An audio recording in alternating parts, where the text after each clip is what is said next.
I didn't start this journey with love and light. I started because I was surrounded by manipulation, fear, and isolation. So, not an Instagram glow up. It was a fight for my soul. And if you feel like you're in this place right now, you're not broken. You are on the verge. Cosmic Coffee isn't your typical AI voiced info dump or your perfectly polished bureaucrat. This is real, raw, soul stirring spirituality straight from the heart of my own messy, magical journey. With all the moments that made me laugh, cry, question everything, and still keep going. Whether you're just waking up or already deep in the rabbit hole, grab yourself a mug and settle in. We're talking the cosmos, consciousness, and the type of soul transformation that you can feel with a side of sass and synchronicity.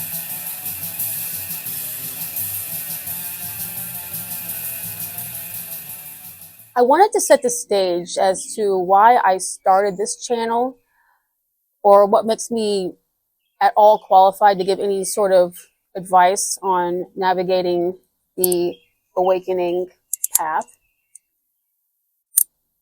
There are parts of my awakening that I hesitate to talk about, not because I'm ashamed, but because language can flatten the truth.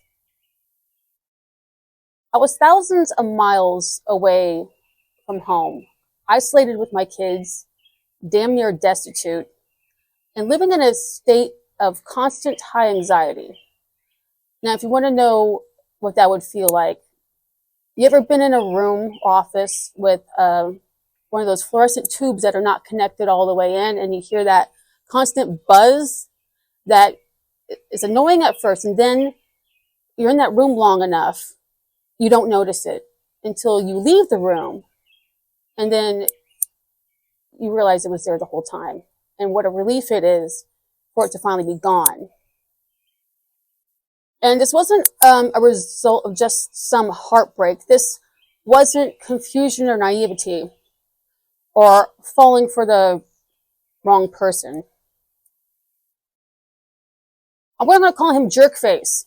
I'm just going to go with Jerkface. With this Jerkface German, it was a quiet war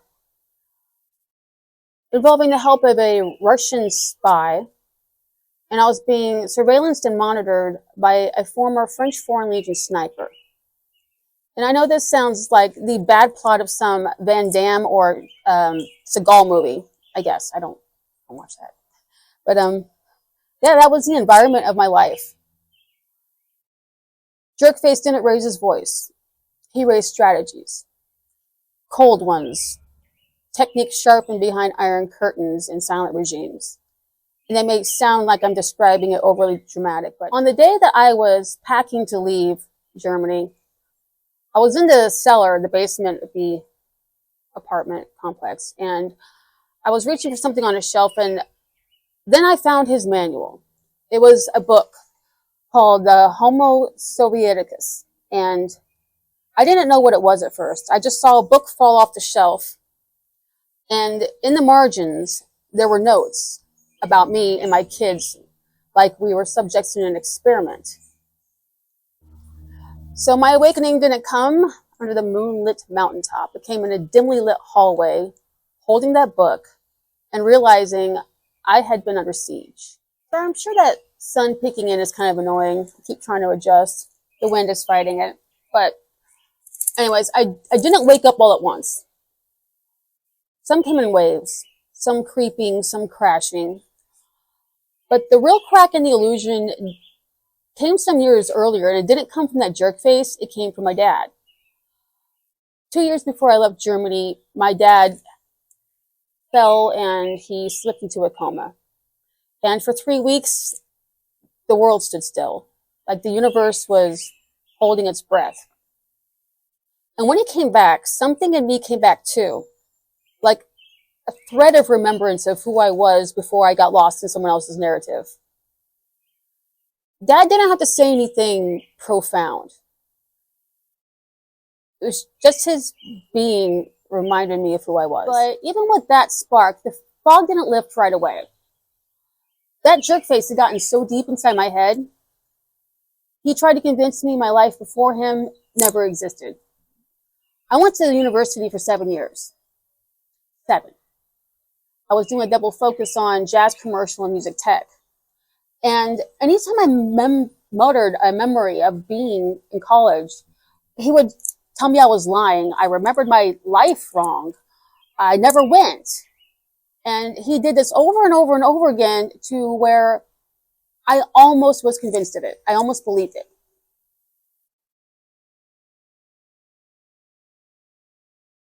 I mean, it really felt like I was in a twilight zone, just like so many times. You're just standing there just like, and the world around you, it's spinning. And that's what this kind of mind control does. It doesn't just rewrite your memory, it erases your identity. And it makes you feel crazy for knowing what you had lived.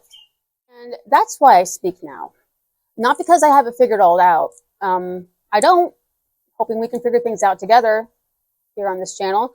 But because I know what it's like. I survived it. I know what it's like to wake up wondering if you were ever even whole to begin with. You know, waking up doesn't feel like waking up. It feels like losing your damn mind. Like waking up one day and realizing none of this is me. None of this feels like me. And with that realization, it's both a spark and a landslide, because then you have to figure out who you were, where you ended, and where someone else started molding you into somebody else. But then you slowly start coming back to yourself. So how do you reclaim yourself after the fog? Well, put on music that you haven't listened to in a long time because the other person rolled their eyes at it or got insanely jealous because the band was super attractive. And then you're going to wear something that makes you feel snazzy and electric, not just acceptable. And then you're going to start hearing your own voice inside your head, not theirs. And then when you laugh, finally, really laugh, like that embarrassing laugh that makes everybody look at you wondering if you need medical attention, that laugh feels like oxygen flooding back into your soul. And that's when you know that you are coming home to yourself. And it's not always easy. Sometimes it's lonely. Sometimes it's boring. And sometimes it's scary, because it's scary to trust your intuition again after you've been taught to doubt it every step of the way. But I'm telling you, on the other side of that fog is going to be the strongest, most clear-eyed version of yourself. And you're going to be one who's not scared to call out manipulation. You're not going to be one that over-explains yourself. And that's a problem I still have, because I was constantly rushed around. Like, I had to explain if I was taking what seemed to be too long of a time to do something, whether it was leaving the house, going on a walk, running an errand. And so when I'm taking an extra bit of time on a task at work now, I have this dialogue that goes in my head. It's with any random person I work with, explaining why what I did took so long. And I have to stop myself. Who the fuck am I talking to? Why am I explaining myself in my head? And I have to break that habit. And that'll be a habit that you will probably find reoccurring. And as soon as you recognize it, the less frequently it's going to happen. My favorite part is that feeling of true inner freedom and peace. Because once you feel that, you're not going to give that up for anything. And once you get that version of yourself back, you're not going to let anyone rewrite you again.